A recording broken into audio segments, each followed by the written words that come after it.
Why don't we step away from the computer, stand up, adjust your screen.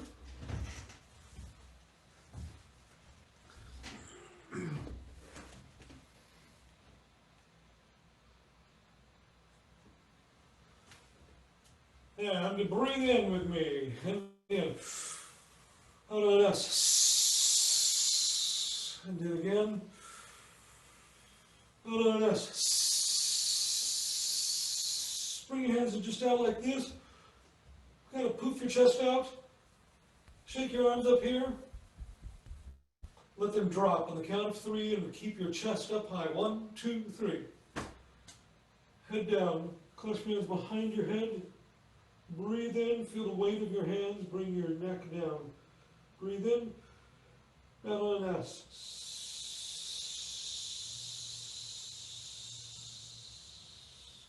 Drop your arms.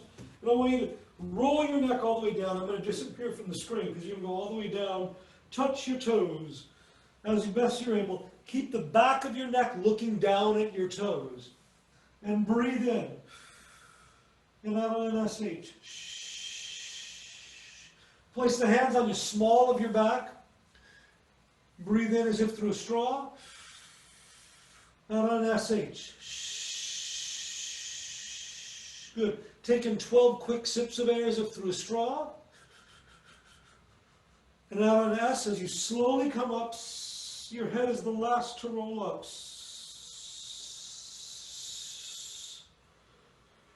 Oh, big yawn sigh. Go.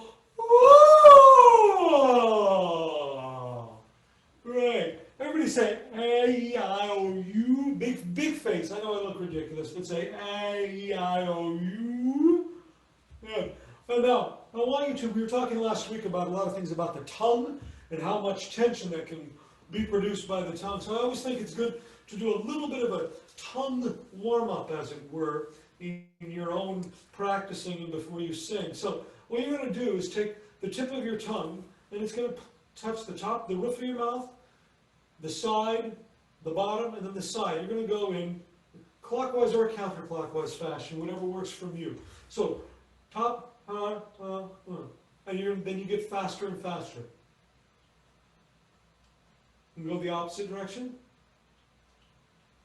And then I want you to take the tip of your tongue, place it on the back of your bottom teeth, and you're just going to let it go back and forth. So the back of the tongue comes up, and then go. All these things you can do in the privacy of your own home. Breathe in again. Hands are up here. Press up like you're pressing up a weight, and back down. Pull down, and up. And pull down. Arms are out this way, side to side. Waking your body up. Great. Right ear to right shoulder, press down with the left and breathe in. And go. And look at that shoulder, breathe in. And not an S. And go left ear to left shoulder, press down with the right, and breathe in, and out of a lip trill as high as you can.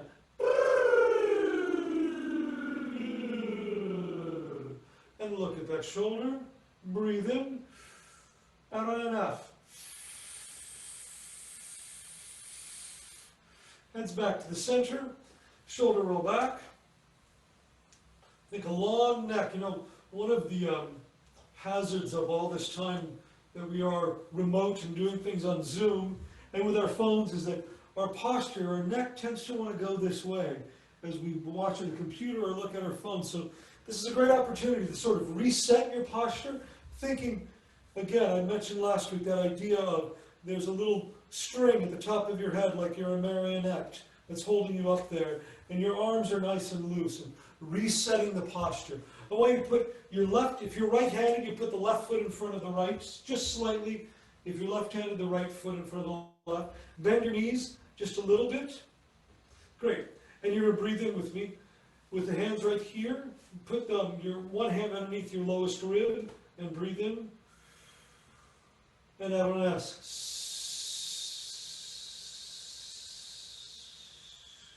Good. Now when you take one hand And you're going to place it in your belly button, believe it or not. And I want you to, basically, you're going to laugh. And you feel what happens. There's a sort of drawing inward that happens in these lower abdominal muscles. It's a natural thing that happens. Also, if you said, if you made a T sound, go, and you can see here when I do this in my belly, there's a drawing inward that your lower abdominals tuck in, just something to be aware of as you sing. I always think of that sort of like the gas pedal, and that sort of is the governor for the release of air as you sing. Up here, I want you to take a hand and put it right here underneath your ribs, but right in the center, right there, I think it's called the solar plexus. And this time I want you to grunt, just go, and you feel that tension right there in your upper abdominals. Do that again, go, That we don't ever want to feel when we're singing, not the grunting muscles. These should be relatively relaxed. It's the lower abdominals that will engage. So with that in mind, I want you to place your hand back here on your belly button, the other hand here, and you're going to breathe in and go.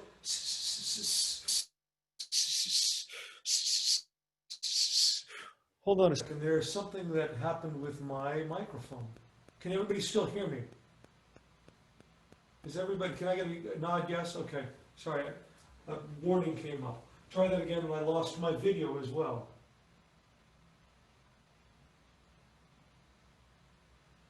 Can you all see me? Okay, sorry about that. Technical difficulty. So, again, hand in the belly button, the other one here, we breathe in.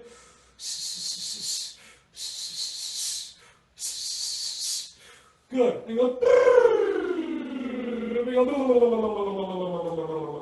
Great. With those breathing ideas at the forefront of your thinking as you sing, and the rib cage expansion, keeping everything quiet, low, and slow, let's do a lip trill. Breathing through the nose. One and...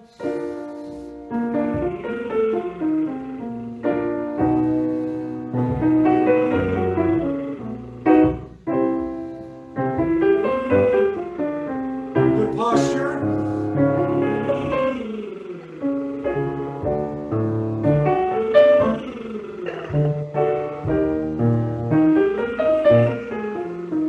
As it gets high, gentlemen, feel free to go into head voice or your falsetto. And breathe.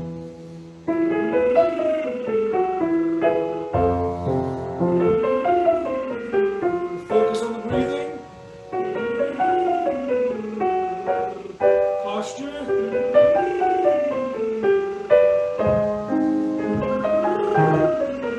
One more. Good. Now, something new today that we haven't done before, I don't believe.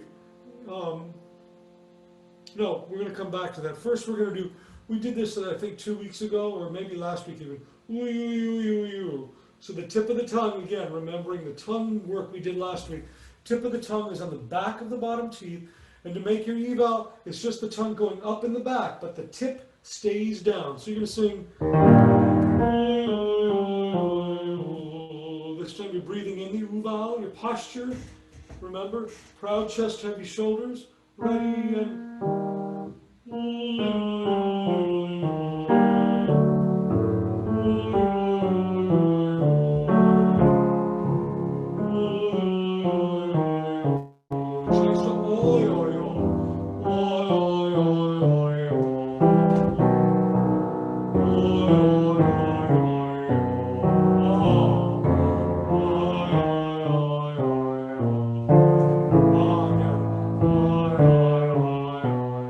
Keep going, I'm going up the octave, you keep going down.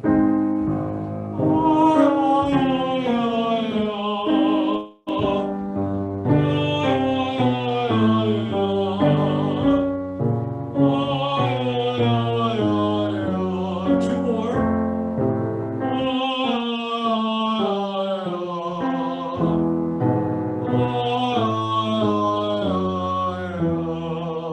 Good. Great. We're going to try something a little fancy here. The vowels are E, A, A, O, U. Repeat that down any pitch. Sing E, A, O. Making sure the tip of the tongue is down. And sing that. E, A, O. Now, you're going to go forward and then backwards. So it's a palindrome. So it's E, A, O, I, E. Try that one and breathe. E, A, O,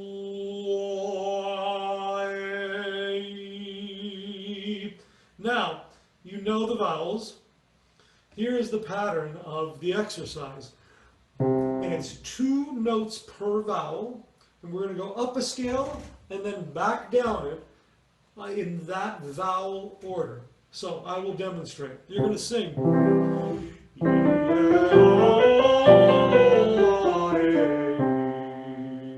I'll do it again. Remember, 2 notes per vowel.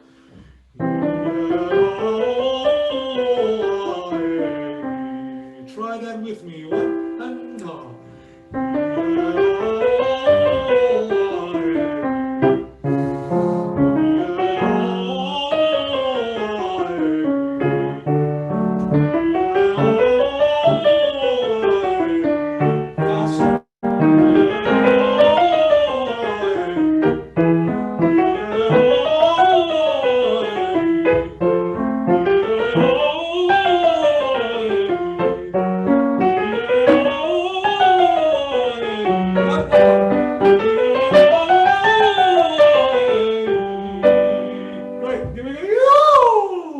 Nice and high. Good. One last thing, and that is we're going to start. Everybody say gug. Actually, we're going to say jug, like a jug of water, jug. And now we're going to, instead of putting a G in the front of it, I mean the G just sound, we're going to put a gug. So you're going to say gug. Think G-U-G, gug, or G-U-H-G. We're going to do gug, gug, gug, gug. Just 1, 5, 3, 1, or do, sol, mi, do. Just an arpeggio, descending. Now, the trick about this is that when we make the NG sound, the tip of your tongue, again, a theme here, the tip of the tongue is on the back of the bottom teeth. To make the NG sound, your tongue, if this is the tongue, the back of the tongue, and here are your teeth, and if this is your soft palate, or the back part of the roof of your mouth, to make an NG sound, they have to be touching, the soft palate and the tongue. What the purpose of this exercise is to accentuate that opening. The NG gives us what we call mask resonance, that sort of the ping, the brightness, the thing that cuts. But then when we open, we want the space. And you hear how there's all that space in the sound. So in singing, we often want to have, sort of the chiaroscuro, lightness and darkness, or the id and the ego, this idea of balance, that these ideas coexist. And this exercise, is a great way to find that balance. Now, once you start going down your arpeggio, make sure the jaw does not get involved. It's easy to go gog, gog, gog, gog, but we want gog, gog, gog, gog, gog. There's a little bit of jaw movement, but we want to minimize it. All right, stop talking, Ryan. Sing, sing. So you go gog, gog, gog, gog, and gog, gog, gog, gog, gog, gog, gog, gog. Feel that mask? It's okay if it's bright. Low breath.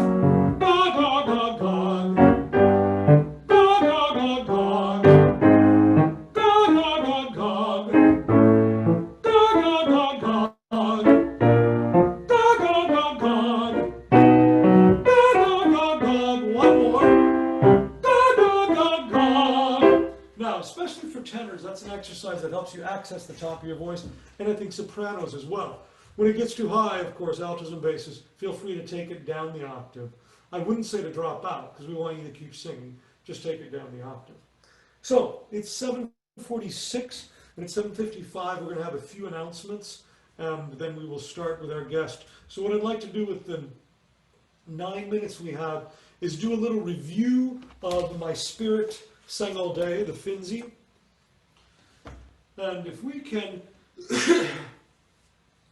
just very quickly, I want to go through and make sure we're all clear on where there are rests and where there aren't. So if you can assume, I think the easiest thing to do is assume that at punctuation, we take off a quarter note. For example, the very first page, well, it's really page 3, but measure 4, after the word say, we make say a quarter note with a quarter rest. Altos, in measure 4, 5, 6, joy, put your Y on beat 3, so you sing, only my joy, off on beat 3, so you're ready for my heart and I go caught, etc. Altos, you carry over caught into oh, my joy. In measure 7, soprano, tenor, bass, you put your Y of joy on beat 3, where it's the 8th rest that's tied over. That's sort of the English notation for putting the consonant on that note. The word spake, in measure 9, make it a quarter with a quarter rest. Oh, my joy and spake. Likewise, thought, in measure 11, is a quarter with a quarter rest.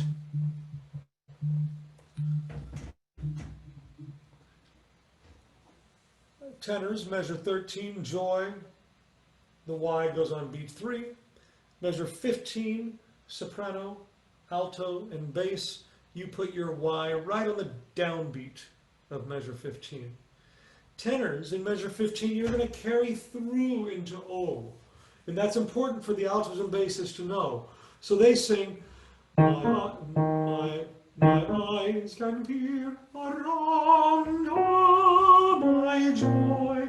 So no alto and bass, they're not going to breathe. So you've got to be ready to sort of join their sound. We will breathe after joy. Oh, my joy. What? To ask the question. Found, make it a quarter with a quarter rest. That's measure 18. Measure 20. Oh, my joy. Half note, quarter rest. Almost there. We turn the page. Page 6. Measure 23, we sing through into measure 24. Oh, my joy, music from heaven ist. So, altos and sopranos, measure 25, ist. Think of it with a quarter, and the ST goes on the second beat, where that tied over 8th note is. Likewise, tenors and basses, ist on beat 3, think of as a quarter, and the ST goes on the 4th beat. Everyone measure 27, the end of the bar on the word joy, there'll be a breath, the quarter. Likewise at heard, measure 29. She also came and heard, oh my joy, what will carry measure 30 into 31, joy what? What is a quarter note? The T goes on the second beat. Almost there, measure 32, the word, on the word. That's a long, I call it a long quarter with a quarter rest because we're preparing the retard that's coming up. I'll give the cutoff to everybody in measure 35 on the word joy.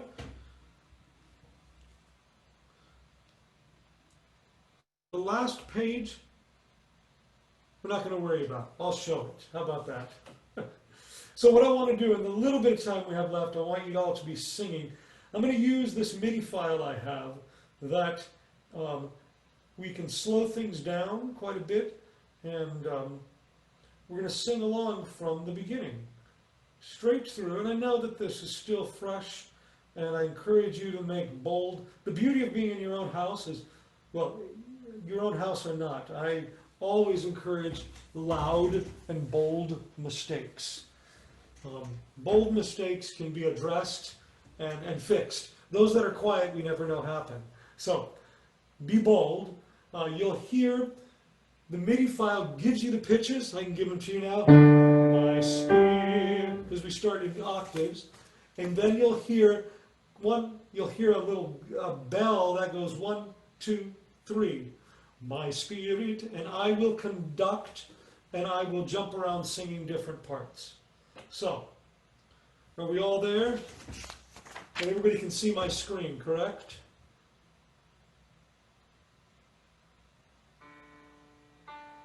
Just want to make sure, did you all hear that? Can I get a nod, yes or no? Yes? Okay, good. I'll start that again. So, 1, 2, 3. My spirit sang all day, oh my joy, nothing my tongue could say, only my joy. Altos. My heart and echo, oh my joy, unspake, tell me I thought, my joy, tenor, my eyes can peer around, oh my joy, what beauty hast thou found, us thy joy, soprano's joy, my jealousy to whist, oh my joy, music from heaven, for our joy, she also came and heard, oh my joy, what, said she, is this word? What, retard, thy tenor is thy joy. Breathe, and I replied, oh sweet, oh my joy, it is thee. I cried, it is thee.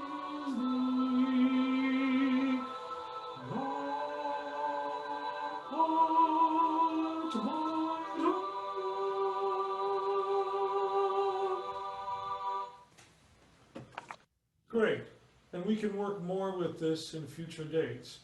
Given the time, I'm going to stop us there. And before we welcome Reggie, I know that Terry Harmon has an announcement to make. So Terry. Hi, everybody. Do you tie flies? Do you bake pies? Provide home on a lake? Can you teach me to bake? Our auction of goods and services will run from November 25th through December 5th. It will be mostly online, details to follow.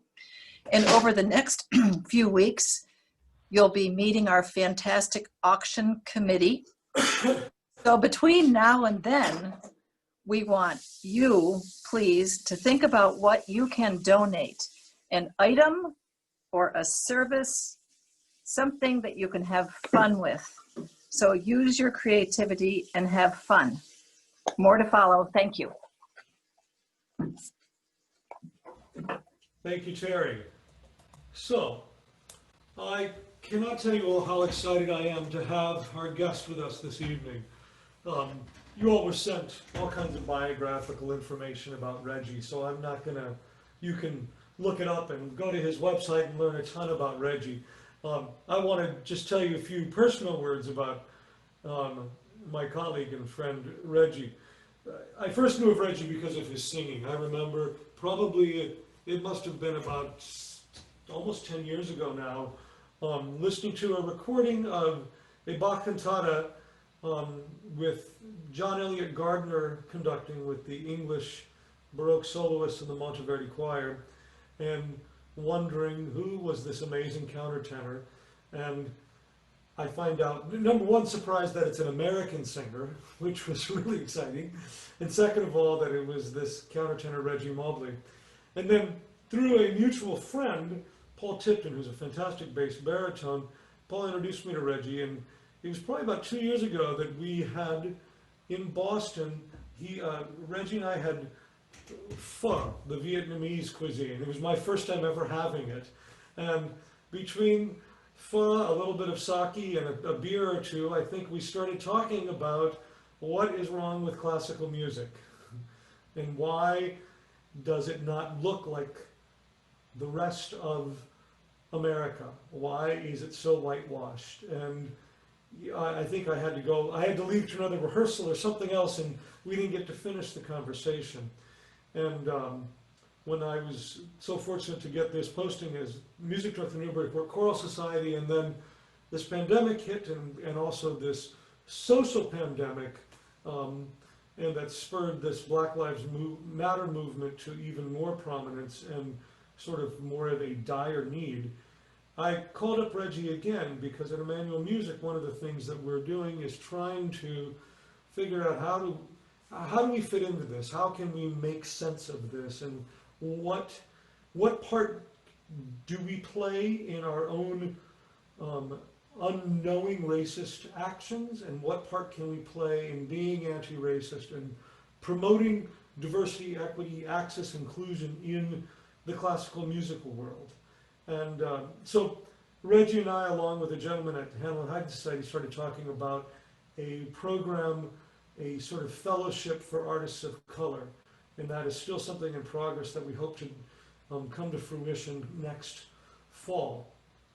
And that got me thinking, gosh, couldn't we get Reggie to come to Newburyport Choral Society and talk to us about it, especially given that I feel like every community chorus is sort of plagued by or afflicted by this idea of that we sing spirituals as our sort of token of diversity, and we never quite do them well or with the right intent or earnestness. And there's so many issues to talk about. And what I know of Reggie as a person, as an artist who's an amazing countertenor, who's also the diversity programming director for Handel and Haydn Society, is that he gives real deep thought to this and tries to make it something achievable, not a pie in the sky thing, but something, the small acts that we can do as singers and as artists and as human beings. So I've talked long enough. Reggie, are you there? There he is, Reggie. There he is. Welcome. So good to see you. See you too, Ryan. Thanks for having me. Yeah, we're thrilled to have you here. I will pass it over to you, and somebody can unspotlight me and give the spotlight to Reggie now. Fine, I'll take it all. Greetings, good to see you. As you can see, I'm in the middle of the Nikolai Kirche in Leipzig right now, which we relocated to the middle of JP. So that's where you're seeing me now. But I would love to start by actually showing a little video. I have several videos that I'll probably show throughout this time that we have together. Let's see if I can make that work. I'm not very good at this, but let's see. Okay. All right.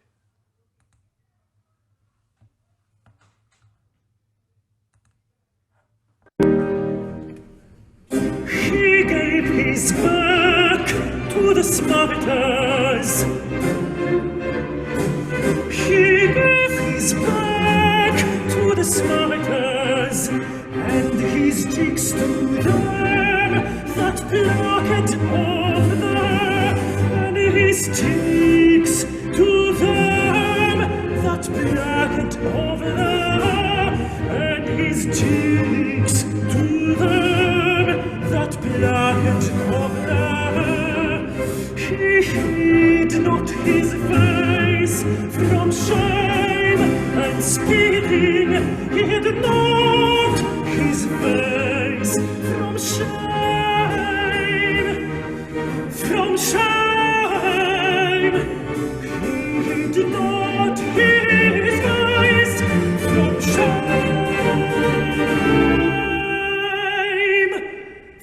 shame and spitting.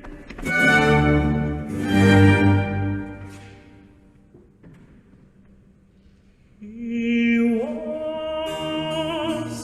despised,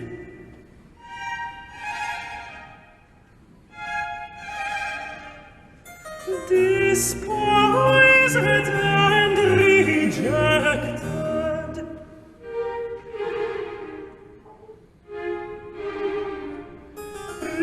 Rejected of men,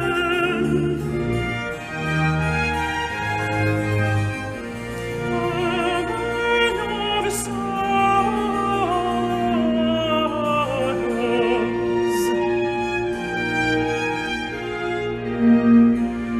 a man of sorrows, and acquainted with grief, a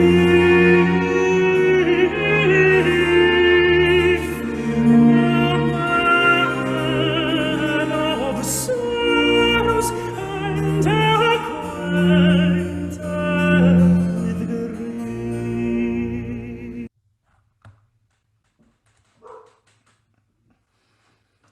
That was, of course, the great aria, He Was Despised, from Handel's Messiah.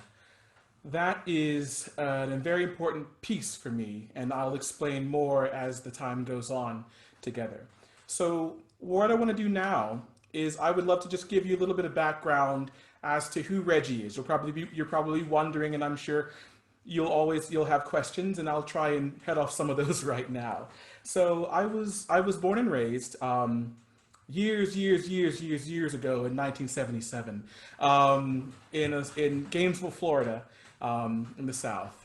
Born and raised there by my grandparents, and from a very early age, I was raised in the Seventh-day Adventist faith, and I went to a small church not far from where we grew up. It was a SDA church, but it was an all-black church, and I sang there as a young kid in the little church choir, just for a few years, between maybe four and 7, 4 and 8, and you know, I liked it, but it was fun to sing. It was fun to be up front and show off, but I didn't really care for it. I didn't really care for singing. I didn't really care for music. And as soon as I was given the chance, I stopped singing in the church choir.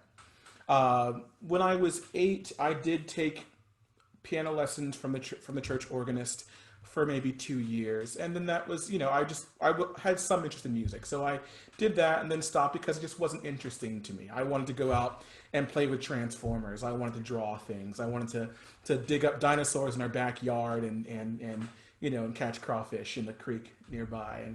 And but it wasn't until later. It was middle school. I started playing trumpet. I played trumpet throughout high school and some of college.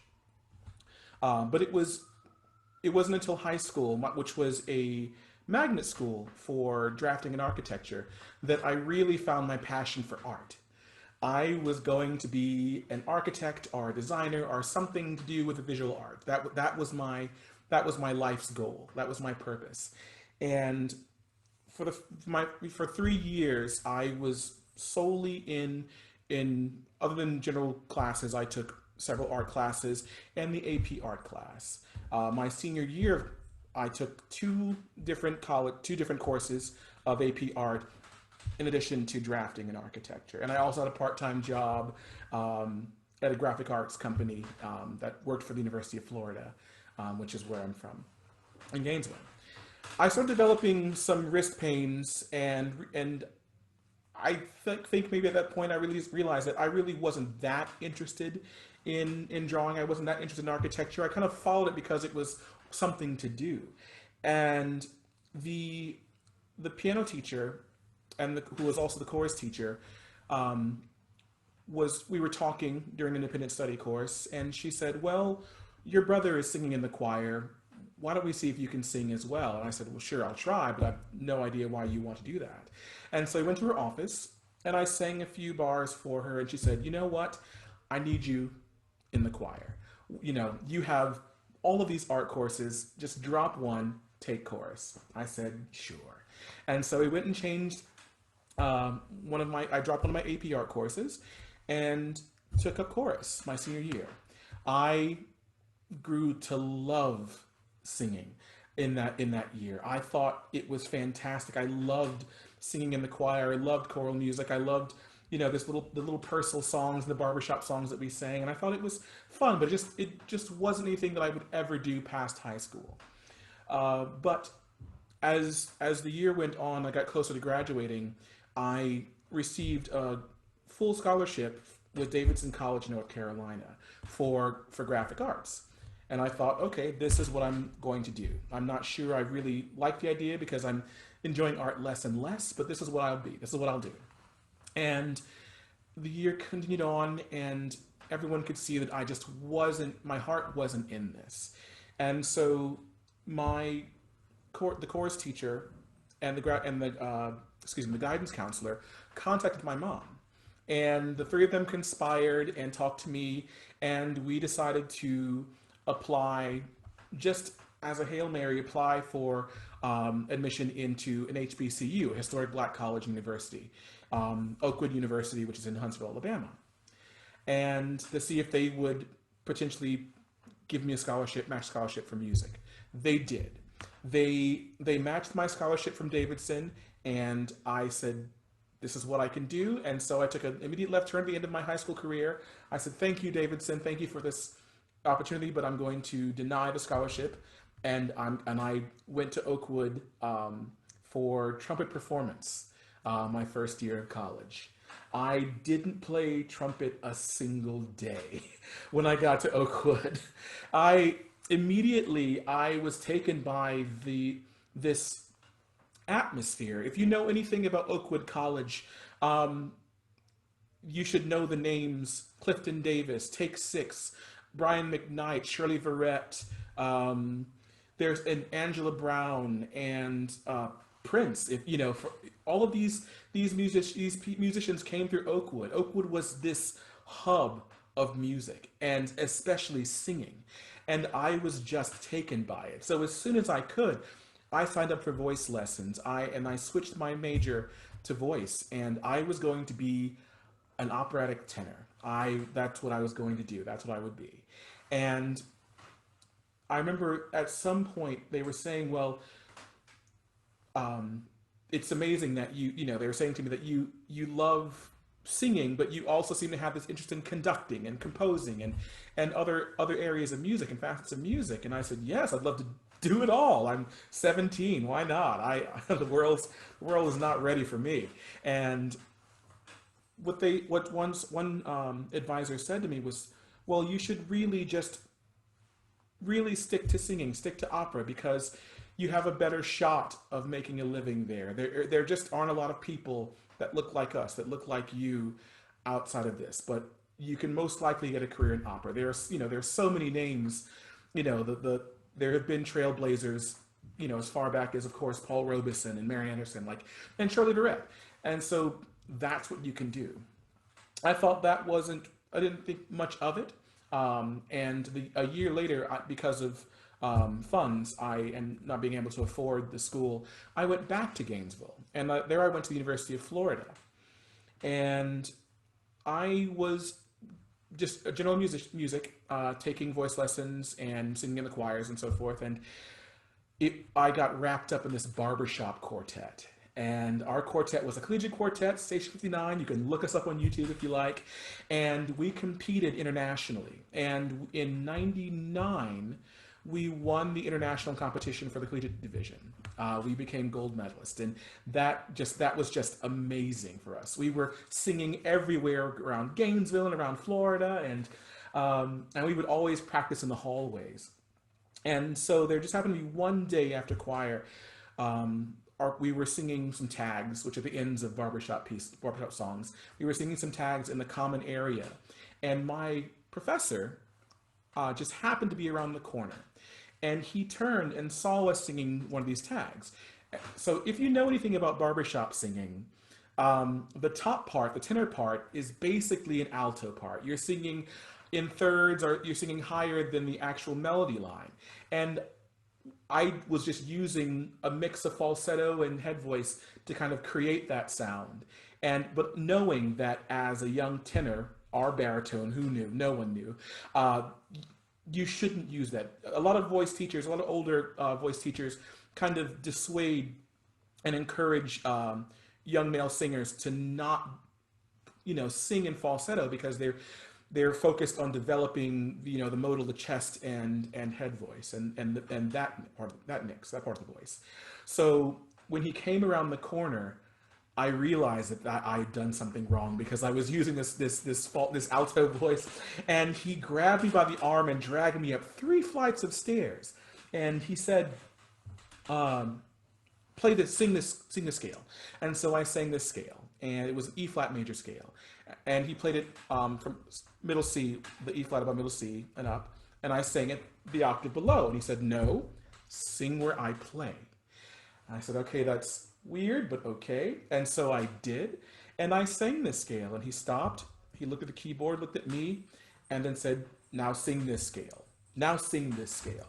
And so he warmed me up and down, and then just stopped and stared at the keyboard, and stared at the wall, and then stared at me and said, "Do you know what you are?" And I was like, "I'm in trouble?" And he's like, no, you are a countertenor.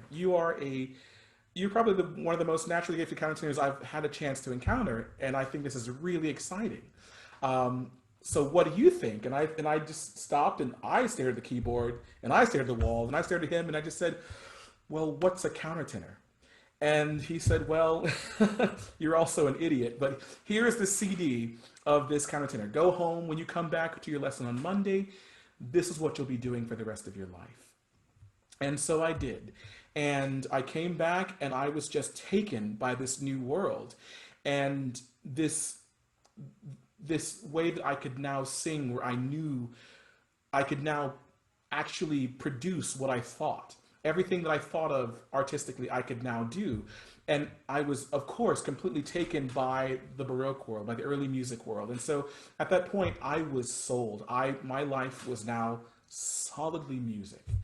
And so I continued on my journey. I lived in Japan for a while. I worked for Tokyo Disney, where I still sing as an alto. I sang in jazz clubs in Tokyo, and in Florida as an alto. And from that point forward, my life was that of a countertenor.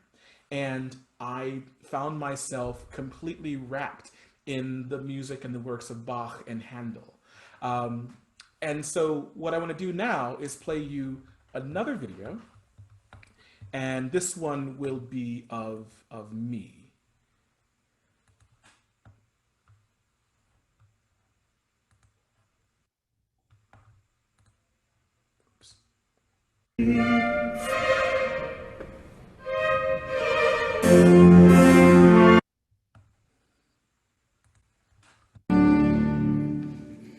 He gave his back to the slighters.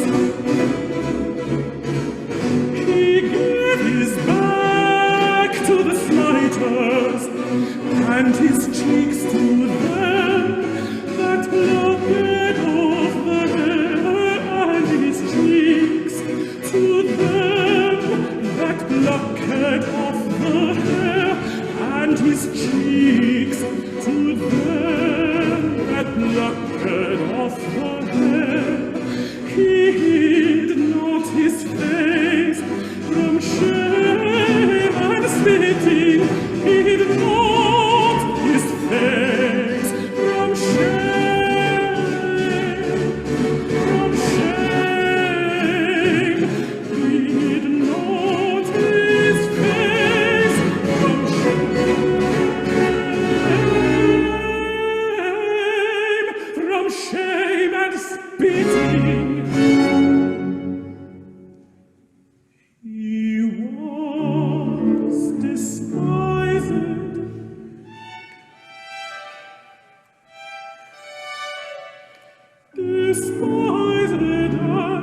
rejected.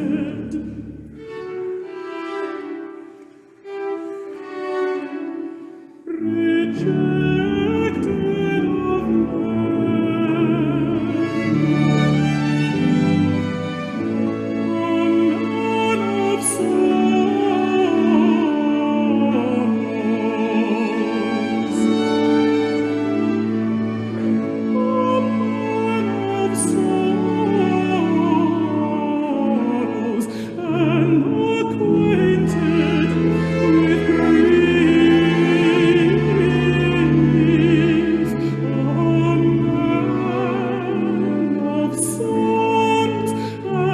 of men.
So that's who I am. That's what being born in Gainesville, that's what going to an arts high school, that's what going to Oakwood College, that's what moving to Japan and moving to Tallahassee and studying at Florida State University and moving to Boston led to. That's more or less the summation of a part of what I've become. And I've been on just about every major stage in Europe and in the US, and I've done so much and seen so much. But in all of this, through everything I've done, everyone I've met, everything I've seen, in all this, my encounter of seeing someone that looked like me was rare. It became more and more rare. But I pursued my passion. I pursued it without taking the time to stop and think about why I felt so lonely and out of place. But as my career kind of continued on, as I ascended as who I am, I thought I would be happy at least knowing that I was recognized for my skill, recognized for my scholarship, in Bach and in Handel and ornamentation, everything. But not because I was unique as a person of color in early music, that I was just this rarity. I didn't think for all this time, even with everything that I've seen growing up, that I was being tokenized. Like, you know, my rarity being this, you know, dark unicorn that I am, it created situations that did, however, become more and more noticeable, and kind of much harder to ignore. So in time, in all of the experiences that kind of happened to me, I kind of came to a breaking point and sought out a way of expressing my frustration and my grief artistically through music. I thought this was the best way to do so. And so one of the results of what I've done led to a composition that you may or may not have become aware of. And if you'll indulge me, I'd like to play another video for y'all. And this is of a piece that I commissioned with H&H with the composer, black singer and composer Jonathan Woody, a piece that's called Negro Sum. And it's based on a ton of experiences that many people have had as musicians of color in the workplace. So I would love to play this for you. And I think this will help contextualize everything that I've said beforehand.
You should smile, turn it into you, into me, and let it. You should smile, turn it into you, and let it. You should smile, you should smile, you should smile.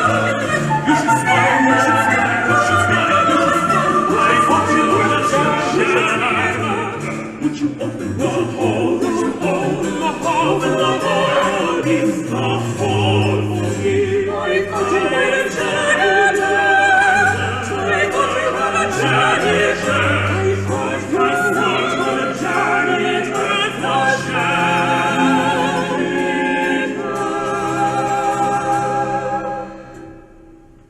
When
So that is, um, I think I should, so that piece was born of years and years of accumulated aggressions and racist interactions that I and other people of color have been subject to in the workplace. And I'd like to share a few of those briefly with you. So first of all, how this piece came to be. So I was at a festival in Eugene, Oregon that I sang for several, many years. And while I was there, I was the soloist for a Matthew Passion performance. And so at the big Holt Center in Eugene, I showed up backstage to head to my dressing room to get ready for the kind of early afternoon rehearsal. And so I walked in, went through, and I was heading for the dressing room. And this woman comes up to me and she says, "Hi, how are you doing? It's good to see you." And I was like, "Well, good to see you, ma'am. How are you? Is everything fine?" She's like, "Yeah, doing great." And she said, "Well, just so you know, the studio is locked and we need someone to open it up. So if you wouldn't mind getting that open before people show up, I'd really appreciate that." And in my mind, of course, I was like, "Oh, that wasn't just a greeting. You think I work here." And so I said, "Okay, ma'am, you head on there to the studio and I'll be right over to open up for you." And she walked away and I went to the dressing room and didn't show up till rehearsal. That was a tactic I use more than not. But the next day during the performance, I believe it was Bucentoroy, the first aria, the alto aria in the Matthew Passion. And I came up to sing this in this performance. And I looked, and in the third or fourth row, there was this woman that I'd had this encounter with just the day before. And when she looked at me, she was just enraptured by the music. I don't even think it was my voice. I always think it's Bach, because for me, it's always just the music of Bach. And she was just in this experience, and she had no idea that I was the same person that she saw the day before. The person in front of her now and the person in front of her backstage were two different people, Clark Kent and Superman. I mean, that much of a difference in who she saw. And I think she really enjoyed the performance. But the next day or day later, I went online on a Facebook and just went to this huge e-blast saying, "Everyone, musicians of color, artists of color, tell me your stories. What are things that have been said to you in the workplace, on stage, but off stage, in the audience, like around, just what's happened to you? If you will indulge me, like what's happened, tell me your stories." And so they did. And I got a flood of stories in line, in private messages, texts. I got a couple of phone calls and emails. And I just sat here looking at all of these stories and said, I have to do something with this. So I got permission from everyone that gave me stories, and I turned them into this text that you heard, that we sang. And what you have are stories like, you look like you should play in the NFL, or when you open your mouth, I thought we're going to sing Old Man River. I hate to run into you at night. And the most egregious story of all, where it's in the last section where it says "play it like a." I'll share that one story before kind of moving on. And so a friend of mine, they were a wind player in the New World Symphony Orchestra in Miami. And the New World Orchestra is kind of a training orchestra. It's run by Michael Tilson Thomas. It's fantastic. But my friend, they were the only person of color, the only black person who was in the orchestra that year, in the program that year. So they had a guest conductor who came in. They were working through this new commission, this by an American composer. And in the middle of it, there's this huge section where there's kind of a really crazy jazzy violin solo. And so the concertmaster, a white guy, white student, plays the solo section, and the conductor just stops him and says, no, I need that more jazzy. And so they went back a bit, got a running start, played it again. It's not right. It's not right. It's too square. Play it jazzier. I need more spirit. Play it more jazzy. And so he said, okay. They went back, tried again. And this time he played it the exact same way. And the conductor slammed his hands on the podium, and turned to him and said, no, play it like a N-word. And at that point, everyone just stopped. The rehearsal stopped. It was a rehearsal where patrons and the staff were all in the audience watching as well, and everyone stopped and didn't look at the conductor. They didn't look at the white concertmaster who couldn't nail this jazzy solo, but everyone turned after hearing the N-word and looked at my friend in the wind section. At that point, rehearsal stopped. I mean, and she couldn't move because in all of that happened, the bulk of that transaction was laying solely on them, excuse me. And they went to break, and the staff had the conductor find my friend and apologize to them. And what he said was the typical apology of, well, I hope you weren't offended. You have to understand what I was going for with this solo. And really kind of left it at that. And that sort of non-apology just made everything so much worse for my friend. And though they moved on the next year, that conductor was invited back to guest conduct New World the very next year.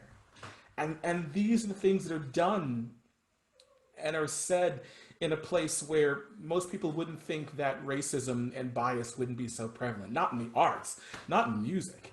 But in fact, it actually does exist. It's more insidious. It exists because bias and discrimination doesn't end with us being allowed into spaces of just us being there. But what it does, it transforms and kind of creates a social and emotional barrier that replaces the physical one. What this piece does is it creates a window into the soul and the minds and hearts of people of color as they're performing. What you hear, this extremely tonic and pleasing and beautiful music that if it were any language, if you're all in Latin, you would have just enjoyed and not thought a moment about it. But instead, what you're hearing are the very things that weigh on us as we're bringing that music to you, or that we're performing with you. These are the things that your colleagues of color in the chorus, or in other choruses, or in the orchestra. This is what we all kind of carry in these places that have kind of been whitewashed and kind of treated as a gated community that we're only slowly allowed to participate, but we have no agency, we have no belonging there. And I hope that what the piece also does is it also shares a bit of that emotional labor with everyone else, that you become more aware as a listener, our performer, our conductor, our board member of how your actions to your colleagues and musicians of color, how it affects them. That what you say to a person backstage, it may have been a mistake, or you didn't mean it, or just it was an accident, but without really coming to terms with it, without really taking stock of what you're doing, you've created a huge weight that weighs on that person, that creates a toll after time after time after time. And this all kind of relates to why I shared the two versions of He Was Despised. When you saw at the beginning my colleague Jakob sing, you probably thought this is, of course, a powerful piece, a powerful movement from Messiah that everyone knows, and thought not too much of it. And the same thing when you then saw me perform it. But the thing is how Jakob sang that aria, what he was dealing with was so much less than what I was dealing with in that specific performance. In that performance, this is in 2015, this was not long after after Michael Brown was murdered in Ferguson, in Missouri. And it was in that performance, it was around that B section where I started, that I really kind of the text hit me of he was despised, being shamed and spat upon and rejected. This was the black soul. I wasn't just singing about the Christ, on the cross and how he was treated. This is how we're treated in the world around us, and how even now in the workplace, where we should be able to find some sort of solace from how horrible the world can be, even that shelter is taken from us just by these encounters. And so I wanted just to kind of share that so you could just get a sense of this is what happens at that time. At that very time you saw me singing, that's all the weight that I carried with me, the weight of what people have said to me, before I walked on stage, and the things that are happening in the world around me as a person of color, as someone who is still, very much persecuted. Not just me as a black person or as a queer person, but this happens to, to other queer people and other people of color, indigenous people, and women as well. This is something that needs to change. And slowly, I think there is some awareness. I can't say things are changing quickly, but things are starting to change, at least in some parts. The lack of diversity and equity in the arts, it's being noticed now. And it's being seen as a real problem. It's a social flaw, imbalance in the progress of who we are as an entire human race, as a people. But real efforts and solutions are being tried, they're being considered, they're being tried. And there was an encounter that happened to me in London a few years ago that I want to share with you. And this is just another, I started just put even more on you, but this is just I'll just play a bit of this because I know that time is getting short, but this is a short bit of a documentary. It's about 2 minutes, 2 or 3 minutes, if you don't mind.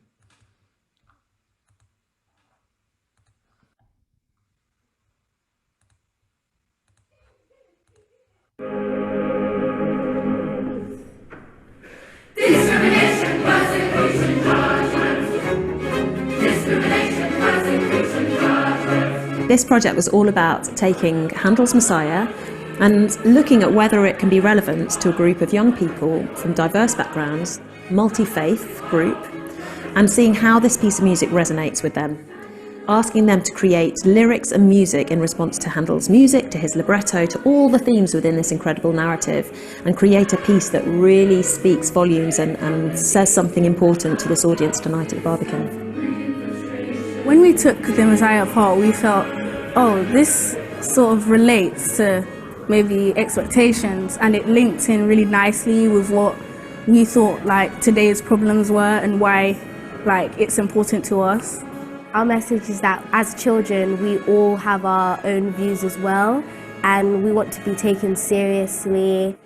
The kids have brought their whole take on the text, and what they've picked up on is this idea of being sort of displaced or despised and rejected. And on the flip side of that, the positive side of that, acceptance and love at the end, and the new generation bringing hope.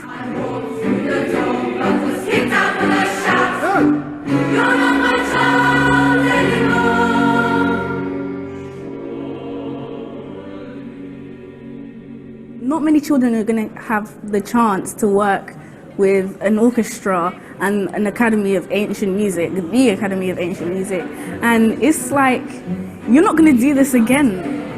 Man, I'm lost of words because, their music making changes, it changes in a way because it kind of gives you that kick that it needs to make it more alive.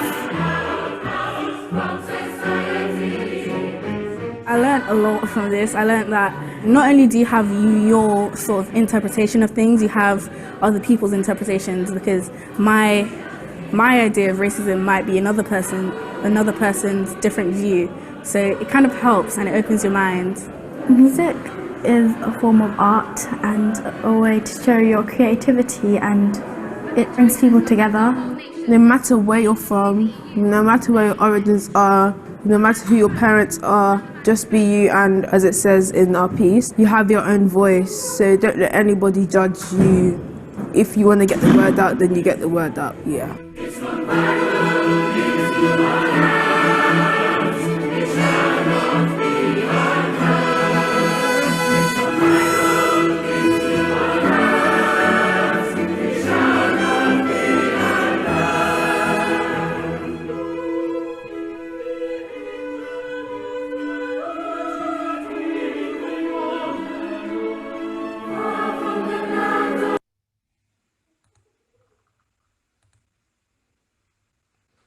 So that piece was absolutely amazing what Hannah created there. And I mean, it was incredible. It just didn't end there. After this performance, these kids were all invited to sit on stage during the entire Messiah performance, on the stage of the Barbican, one of the world's greatest halls and stages, you know, and I was hired as the alto soloist for the actual Messiah performance. None of this was intended. This was a coincidence. I mean, the creation of this project and this piece had nothing to do with me being there, but the fact this coincidence happened, the fact that I was there to witness it, and for these kids, I mean, they were invited. They put chairs on stage after the performance, which took place before the Messiah itself, and they invited them all to come and sit on stage with the choir and orchestra and soloists during the Messiah performance, and they sat enraptured the entire time. And the most incredible thing was, after this whole project they put together for so many of these kids, who many of them are, you know, kids of color, they got to see me in the front of this orchestra and choir in the Barbican Center in London, in the middle of London, to see a person of color, you know, making it, like seeing what they could be, seeing where they could go, and seeing what was possible, that they could be whatever they wanted to be if they wanted. And for me, this was the first time I'd ever seen that many people of color on a major stage. Like, it changed them, but it changed me too. It was absolutely life-changing to see this, and to see what it did to them, and honestly what it did for me. And I wanted to see more of that. I want to see more of that. I mean, these kids are our future, and they want this. This is something that they can have. And so I devoted myself to working to see that change here in the U.S. I think that we can do this, and we should do this. And because of my work with the Hamlin Hine Society, the opportunity came. I was given the chance to lead and curate and direct a concert in 2015 during the bicentennial of H&H. And it was then that I created the concert of the music of black composers in America. And I found out not long after that I was the first black person to ever lead H&H in its 200 years. And I said, well, that's fantastic, but that's also a shame. That's not enough. We've got to do more. And so I sought, with my position, coming back every year to direct a concert, typically in November, I sought to bring awareness to not just myself as a musician and other artists of color, but also composers of color, and show how diverse and how wide things are in the music world itself. Not just white composers, you know, not the same four dead bewigged composers that H&H recycles year after year after year, but that there are so many composers who are female, composers who are queer, composers of color that need to be shown. And also because that also reflects the community that we live in, because I want what we do to reflect what we see, what we are. Because community to me is a blueprint. I mean, what music to me, or what we do, is a blueprint of what community should be. We are of diverse backgrounds. A soprano cannot sing what a tenor can sing. A trumpet cannot do what a violin does. But together, we work together towards a common goal. And we do so without discrimination, and we do so knowing our part and looking out for each other and creating a better product, a better piece of art, a better atmosphere, a better society. And I think that we have that chance in what we do as artists, as all of you, as singers and musicians and players and everything. We can be that change. And luckily, because of the work I've been doing with H&H, it did transform. They saw that what I was doing was important, and so they realized that if we can make that change in a community, in a small church in Roxbury, that why shouldn't we be making that change in the subscription series on the main stage? Why isn't Nunez Garcia, or Manuel Sumaya, or Ignatius Sancho, why aren't they on Stephanie Hall's stage? Why is it just Haydn? Why is it just Bach? There are Isabella Leonardo, there's so many female composers from this period and beyond, composers of color, queer composers. They are what we are. And this representation is needed. And it's what we have to do to keep what we do alive and keep the health of our society and community alive. And so with my new role as programming consultant, I'm bringing those composers to the main stage, the subscription series as well. And hopefully once things get back to normal, you'll see that change. But I can't do this work alone. You have a part to play. We all have a part to play. This summer, after the horrific murders of George Floyd and Breonna Taylor, it seemed like the world had finally realized how difficult and how different the American experience is for Black people and other people of color. In the arts world, ensemble after ensemble, organization after organization, they all rushed after this to put out these statements of solidarity. But it wasn't enough. It's not enough. We've heard this line before. So me and a few friends in the choral community, we got together and we created this statement of our own. It's more than a statement. It's a pledge. And this is a pledge that lines out some of the forms of structural racism that exists in the community, in the music community. So I want to just show you really quickly this site so that you know what it is, and hopefully someone will be able to share this with you in email later. But it is blackvoicesmatterpledge.org. And what you see here is our statement of the things that have happened to us as artists and how it reflects on us. We acknowledge everything that's happened before and it's happening now and who it's happening to. And so we've made a statement saying that enough is enough. And if we want to move forward, all of us, you have a part to play. We can all do this. And so in this pledge, you can go in at another time, it shows what conductors, music educators, professionals, in churches, choral composers, arrangers, nonprofits, boards, administrators, as organizations, and even singers and other players, what you can do to make that change, to help move things forward. And we invite you to sign this pledge as an organization and as individuals. And hopefully if enough people, once we get enough people who've signed this, we want to publish that list so that we can all publicly hold ourselves accountable, that we can check in and say, are you doing the work? Just feeling bad and wishing well and wishing that you could do something, that's not enough. And so we realize that instead of sitting back and hoping that you'll figure it out, we're giving you concrete ideas of what you can do to make this change, to make your choral societies be more diverse, to make your audiences more diverse, make your community, this, school orchestras and choirs, and everywhere else, what we can do to change what we are. And hopefully, like I said, we can all, within that spirit of community, we can all move forward together and finally become what we are supposed to be, what we can be, what we aspire to be, without leaving anyone behind. And the thing, and in conclusion, I just want to say that I believe in people. I believe change can happen.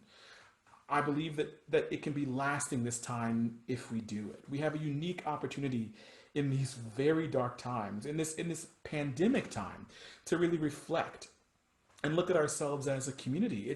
We have a rare gift in things being shut down as they are, choral or otherwise, to really plan and restructure and think about the way we've done things and how things are being done now and how things can be done in the future.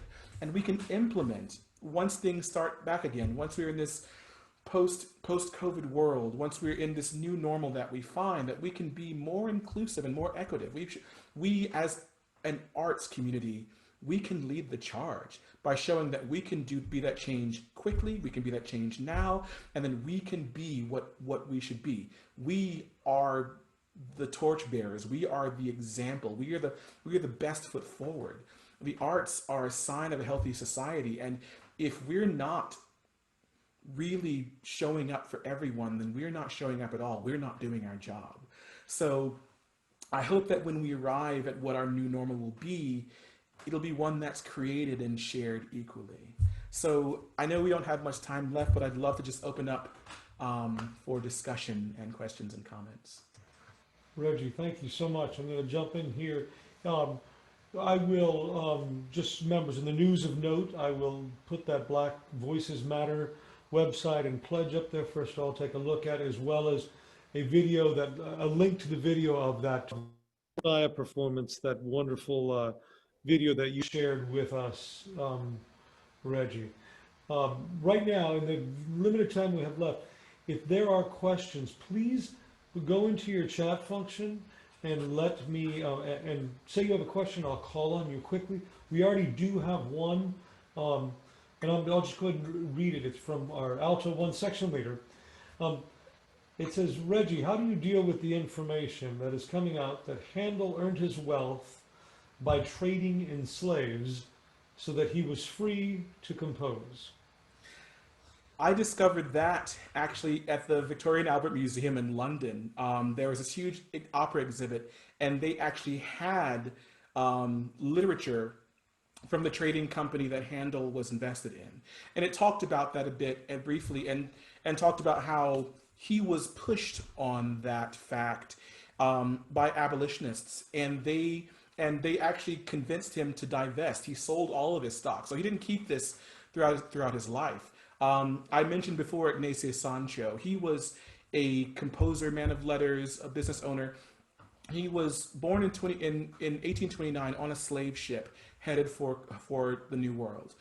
His mother died not long after childbirth, and his father actually committed suicide, not wanting to live as a slave. He was taken back to London by his slave owner, and it was there he was sold to these three sisters who treated him poorly, but especially seeing his proclivity for wanting to learn. The Duke of Montague saw that and kind of took him under his wing, on the sly, and taught him to read and write, and taught him to play music, and taught him to write and compose. And after the Duke of Montague died, Sancho actually fled his owners and sought asylum with the Duke of Montague's wife. There, she helped him earn his freedom. And basically gave him a huge education and everything. And he, as a free man, married, became a business owner, became a composer and player, man of letters. He was this man about society. And what his existence in London, in Westminster, in London, in all those circles, his writings at that time really bolstered abolitionists in London, who then took his writings, firsthand accounts of what it's like to live and be a slave. And that's what they used to kind of push Handel and push others in the UK to divest of the slave trade, and also, finally abolish slavery in the UK. And it's also of note that Sancho was the first Black person to ever vote in parliamentary elections in the UK. So this is some of the things that happen, and actually how everything is tied together. It's all connected in a way. So I hope that answers your question. Yeah, he definitely did, and he divested. And the thing is we should never avoid questions like that. Thank you for asking, because one thing that we should really kind of approach is the idea that there is beautiful music written by Handel, written by people who existed at that time, and including in the New World. People who came over from Spain and Italy as the conquistadors, and everyone drove through Central and South America. And we can't ignore this music is beautiful. Of course, we should perform a lot of this, but we can't ignore and hide from the ugliness. We need to actually use this chance to create this conversation about slavery and about colonialism, and approach this and really come to terms and get everyone on the same page. So that's how I mostly feel about that. We have a question here. How can a mostly white or all white chorus sing spirituals in an authentic way? Should we? Is there a way that this can be seen as cultural appropriation? No, you sing them. You just sing spirituals. And if you have any sense of hesitation or guilt because it's a mostly mostly white chorus, then fix that. Invite more people of color, invite more people in the community to come and join the chorus, then have that conversation with them.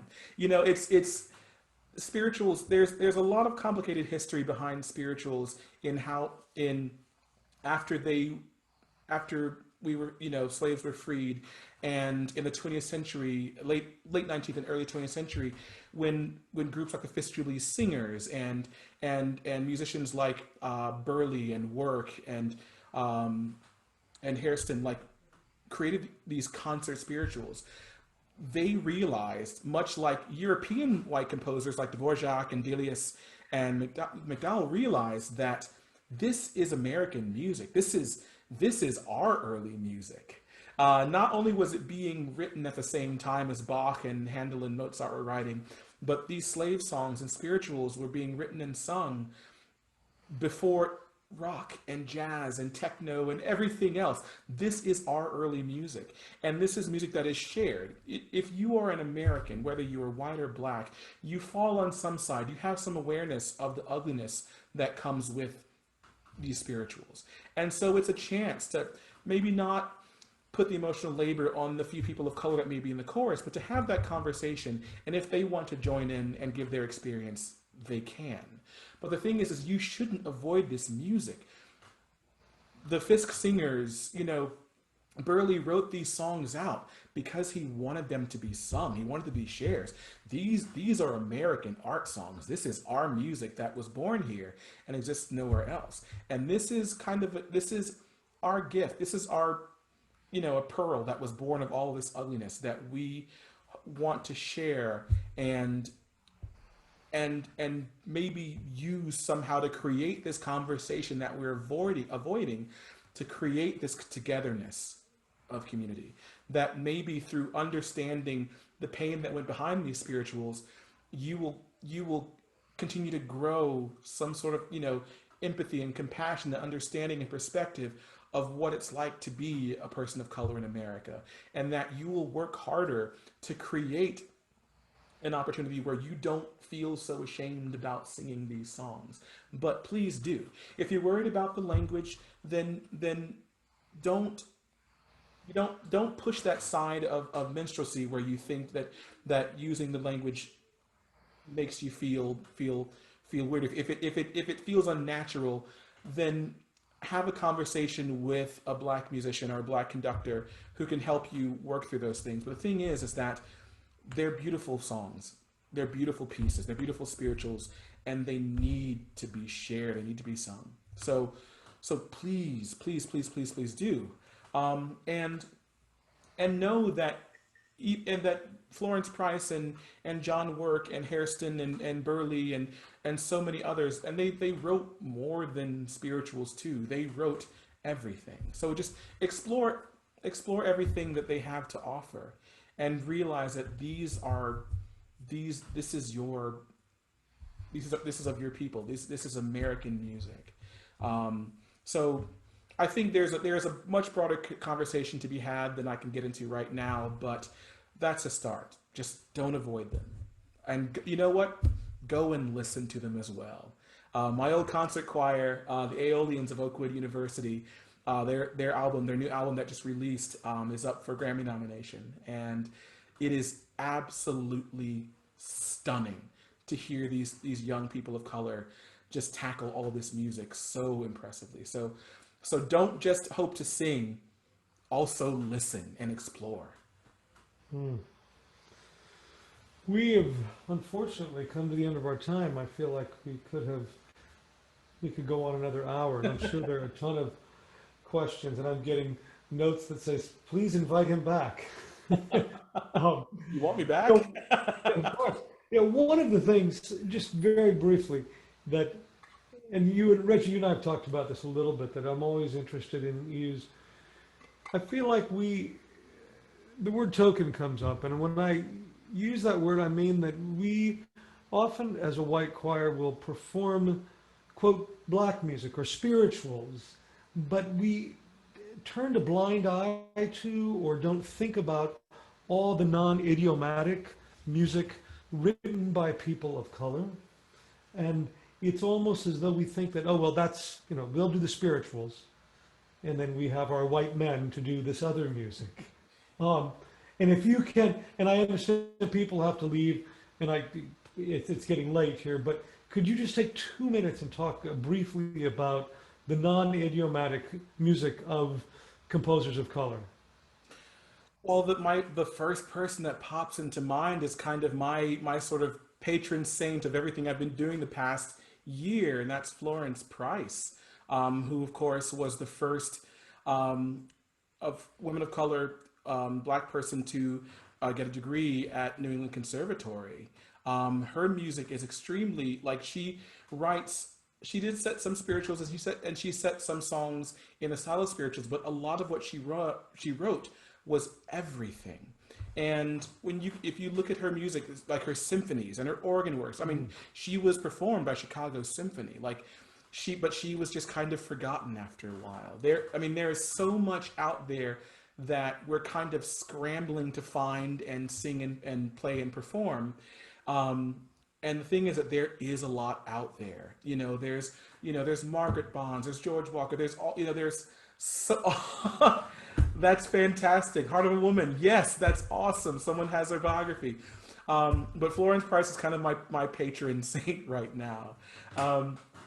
But there is a lot out there, and it's important to look up these pieces, to just Google these pieces and listen to them and program them and realize that should continue on, because in time a lot of black composers become kind of pigeonholed as to feeling as though they'll only sell their music if they write arrangements of spirituals and gospel. And they seem almost not like feel like that they're not allowed to write, as Britton wrote, or, as Menotti wrote, or just music for music's sake. Just set a poem, set Langston Hughes, or Dickinson, or anyone else. Like it's out there, and we need to encourage that. We need to listen to what's out there, program what's out there, and encourage the young black composers and black composers that exist now to continue writing in this style, music that will last forever, that show a voice and imagination that otherwise we never would have seen. Thank you. Again, we could go on for forever, but we have come to the end of our time.